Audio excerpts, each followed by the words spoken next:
SmartPack, we believe in healthy horses and happy riders. That's why we have everything you need, from our convenient SmartPack's feeding system to thoughtfully designed supplements that are guaranteed to work, new smart therapy products for your horse, and a wide variety of tack and apparel. We've just launched our new supplement, Smart Perform Ultra.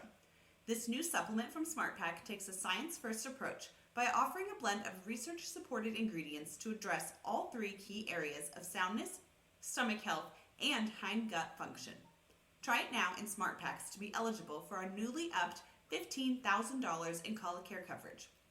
Our Team Smart Pack rider, Matt Mills, just started his horse Gooder, also known as Guns and Dynamite, on it. Whatever you need, we've got you and your horse covered. To learn more, check us out at smartpack.com and have a great ride.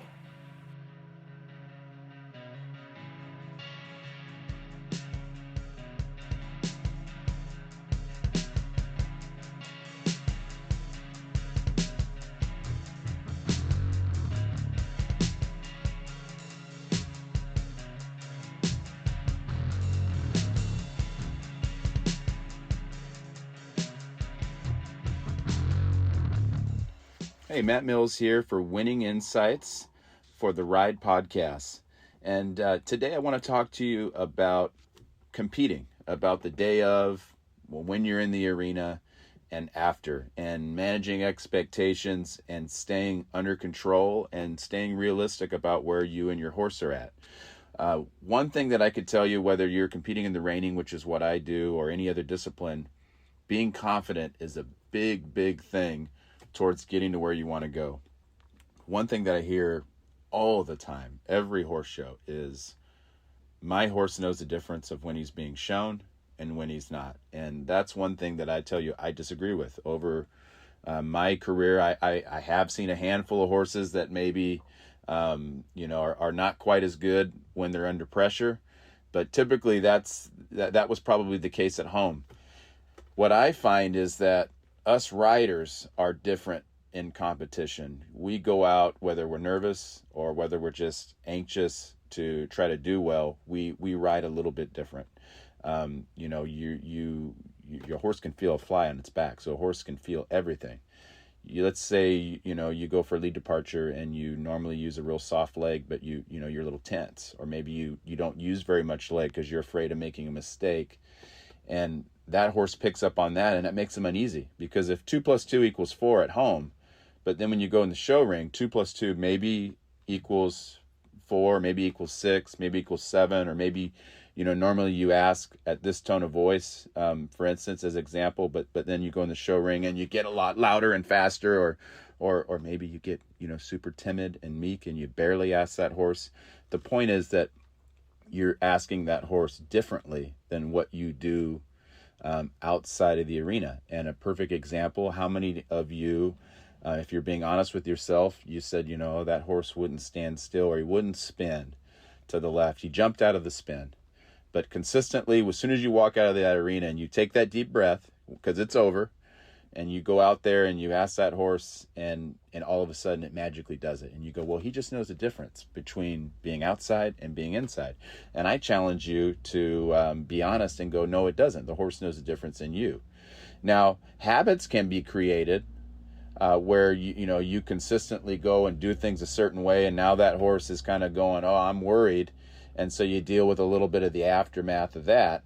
But I would tell you, if you were prepared and your horse was doing the job consistently beforehand, it's probably us, it's probably you that's making the difference. And what I try to do, and that's all I can speak to, is I try to put myself in situations before I go to a competition where I call them pop quizzes, where I say, okay, nothing feels great. I'll pick a day. And, a lot of times I pick Mondays because they're usually the worst day, right? The horse is a little fresh. And I like to know what my reality is, my harsh reality sometimes. I like to know it before I get to the competition. So I'll pick a Monday and I'll be riding outside. And I got the luxury of having an outdoor and an indoor. And I'll just walk to the inside. And I might choose to do a whole pattern, depends on where my horse is at. Or I might choose 4 maneuvers and say, okay, training wheels are off. I'm going to go ahead. I'm gonna ask this horse for 4 maneuvers in a row, for better or for worse. And with today's technology, you can have somebody filming with a cell phone, which helps. And I'm gonna see where I'm at. And oftentimes you'll see reality is probably not where you want to be at. But what I'll tell you, if you'll consistently put yourself in situations, and you and your horse together in situations where you're going to put them in a spot similar to where you compete, with enough practice, you're going to get confident. You're going to know where your horse's strengths are, what needs to be worked on. And when you go to the next horse show and you have that next pattern, you can walk in and know, I got a pretty good idea how my horse is going to be. And that's where I think a lot of the nervousness comes into, because it's the unknown. What's he going to do? Is he going to spin? Is he not? Well, I feel if you have prepared, no different than tests in school, things can still happen. You're dealing with a horse. He's got his own mind, but you can be confident, or more confident, knowing that, hey, I've done this quite a few times. And you can go back to that training, that preparation, and feel like, you know what, I think this is probably going to go well. The other side of it is those folks that get worked up about judges. You're going, well, that judge is sitting there watching me. I challenge you to really think about, you probably talk to these people. They're all people. They're human. Most of them are all horsemen, horsewomen, and they've all been there before. They've had good runs. They've had bad runs. There's nobody that's won every single time. So if you know that going in, those judges aren't out to get you. They're just there to give their opinion on that day. And I really try not to let that judge dictate whether I like my horse or not. Think about that. So if your judge scores you, doesn't score you well, are you going to say, well, I don't like my horse now? I'd say you probably say, no, I still like my horse. I wish he had a spun better, but I still like my horse. So likewise, even if they score it high, and something wasn't quite right, hey, that spin wasn't quite the way that wasn't as good as my horse can do. And I think if you'll get caught up in the personal, the journey of trying to get the most out of yourself and the most out of your horse, it'll have a calming effect on you in the show arena. And that calming effect is it's also gonna seep down into your horse. They're gonna feel that energy, they're gonna relax, and they're gonna go ahead and work more like you have at home. And what you'll see is your horse will start to get better. You'll figure out, hey, I can take a deep breath in the middle of the arena, and so can my horse. Now, you're not going to magically listen to this podcast and go out next weekend on a horse that you've been showing all season that hasn't wanted to stand still. It's not going to magically just all of a sudden change, because they are creatures of habit, and they have learned, good and bad habits out in the pen. If you're going out by yourself in the arena and every time you get nervous and you get tense, it's going to take some time to get that out of your horse. It takes time to get good habits, takes time to get takes time to get over bad habits as well. So being realistic about where your horse is at in its training, where your horse is at in its show career, is going to really help when you go out to show. So if hey, this horse is really having a trouble standing still in the middle, well, don't expect it's going to change overnight. But what you can do is you can put yourself, have a bunch of these pop quizzes like I was talking about, put yourself in situations, and then, address them. Whether if you're working with a trainer, follow your trainer's instructions. If you're doing reining, you've probably got some training tools, tips or whatnot that you normally do, things that you fall into when things aren't quite the way you want. And you go to work on those things, and then you try to take them to the show ring. And every show I'm trying to self-evaluate, was I cueing my horse the same as I do outside? I don't like blaming the horse. The horse is, he wants to eat, drink, and he wants to go to his stall, and he wants to get along. And that horse wants little or no pressure is what they really want. So, getting caught, well, that horse really wanted, that horse wanted to get me. No, that horse didn't want to get you. That horse is just reacting. Now, there's some horses that react better than others. And then that's up to you to, evaluate, is this horse going to fit with what I'm trying to do out in the show pen? But stop blaming that horse and start looking at yourself. And you don't have to be hard on yourself, but you just got to be realistic. And I think it starts if you figure out, when you walk out to the middle of the arena, that it's going to be okay. And you heard this before, and I'm going to tell you again, when you go watch the video after, more times than not, you look and you go, well, that wasn't as bad as what I thought it was. That actually, that looked pretty good. And I think if you can remember that and just get caught up on, let's try to do things the way we do them at home, those scores will come.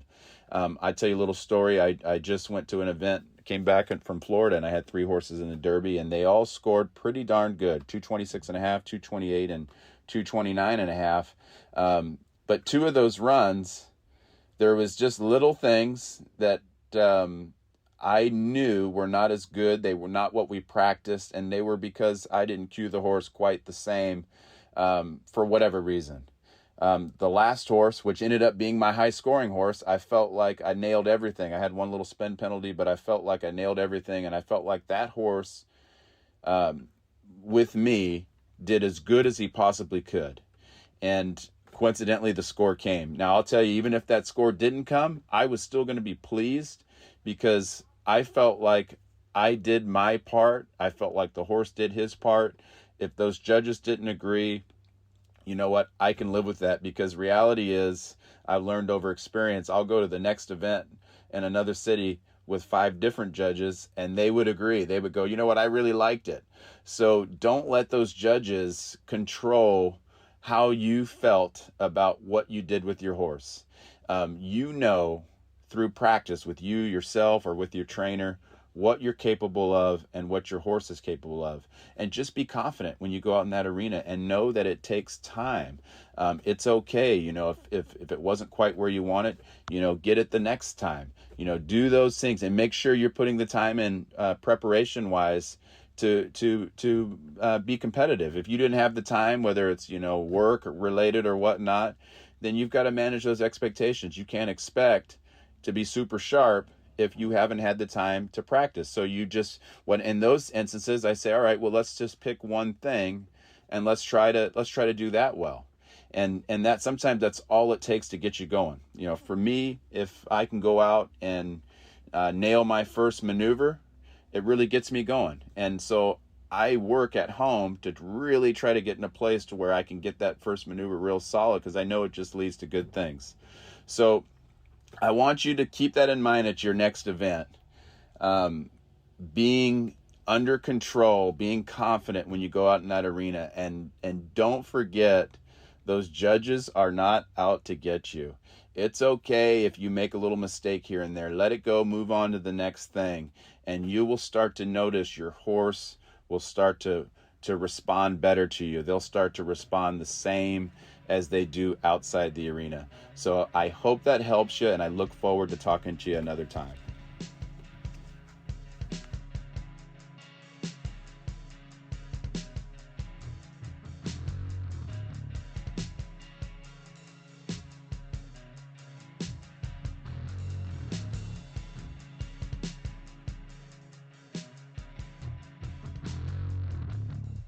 Thank you guys for tuning into the Ride Podcast. We hope you enjoyed this episode, and please be sure to subscribe wherever you listen to podcasts. Follow Horse and Rider Magazine on social media and find us at horseandrider.com. If you guys have any questions or comments, please be sure to hit us up at horseandrider@equinenetwork.com. We want to hear from you guys. And if you like what you're listening to, be sure to leave us a review on iTunes.